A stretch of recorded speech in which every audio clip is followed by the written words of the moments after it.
do lado esquerdo. Vambora, Bernardo Armani direto com a delegada que interrogou agora há pouco o bilionário. Fala lá, Bernardo. Agora com a delegada Ivalda Aleixo, diretora do DHPP, Departamento de Homicídios e Proteção à Pessoa.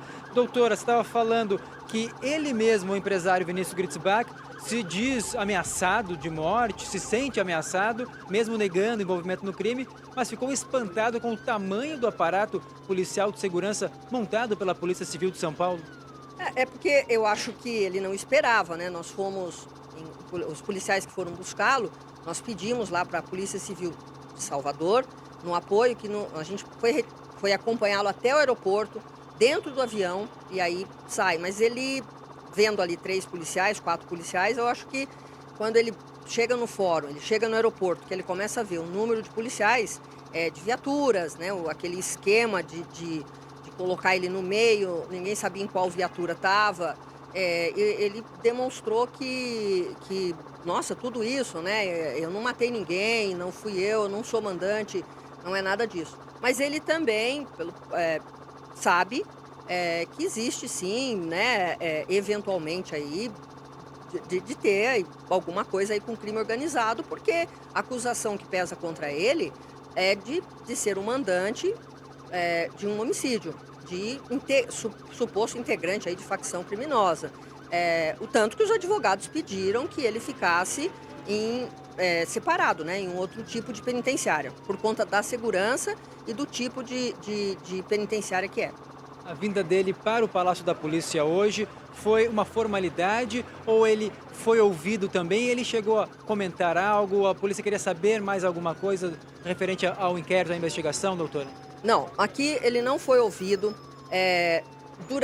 Ele passa pelo ML, foi uma cautela nossa para preservar mesmo, mostrar que ele a integridade dele, física dele está preservada. Foi uma cautela. A audiência de custódia é obrigatória, tem que ser feito. Foi feito pela própria vara do júri, onde o processo está tramitando. Então, lá era o momento dele falar que a prisão foi legal, que ninguém, né, ele sofreu qualquer agressão física, qualquer intimidação, tá bom? Nesse trajeto, inclusive. E daqui é formalidade de documentação, que a gente precisava preencher os documentos que dão entrada no sistema prisional. Por quê? Porque ele sai da esfera da Polícia Civil, de uma eventual prisão temporária. Prisão preventiva, ele entra pelo sistema da administração penitenciária.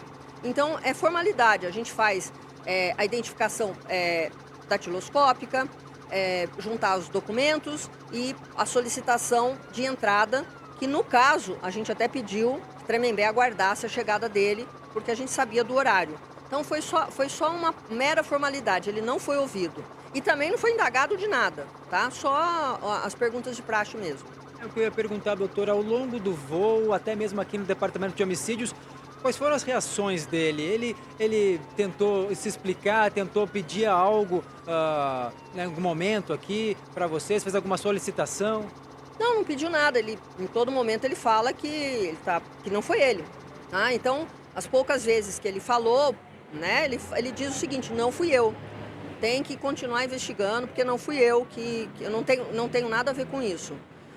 Ele sabe o que está acontecendo, óbvio, mas ele não falou nada, e até porque a nossa intenção não é perguntar. Para a gente, aqui, o inquérito foi relatado, prisão preventiva decretada, então agora ele tem que falar no processo, tá bom? Ele foi detido na Bahia, estava passando férias com a família, estava com as filhas lá, inclusive registrado no hotel em nome dele mesmo. Mas existe até uma desconfiança, talvez por parte da polícia, que já seria um início de uma fuga, doutora, talvez para fora do país?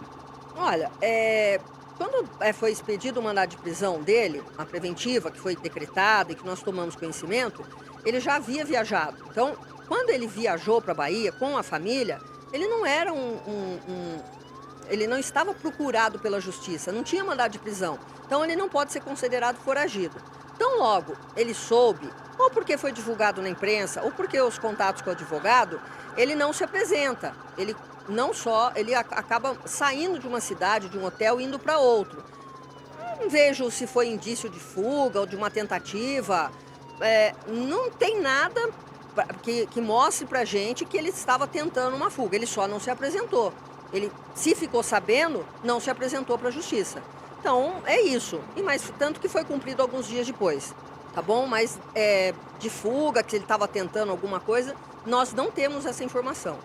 Policiais percebem ou ele esboçou algo nesse sentido de que ele está contente em ser trazido aqui de volta para São Paulo, talvez ficar mais próximo da família, mesmo no interior, ou se ele preferia ficar longe de São Paulo, que é o núcleo da facção criminosa, da qual ele se diz ameaçado? Bom, olha, não foi indagado, mas tão logo ele foi preso lá, o próprio advogado, um dos advogados de defesa dele, procurou o departamento, a divisão de homicídios, para solicitar que ele fosse trazido para cá, tá?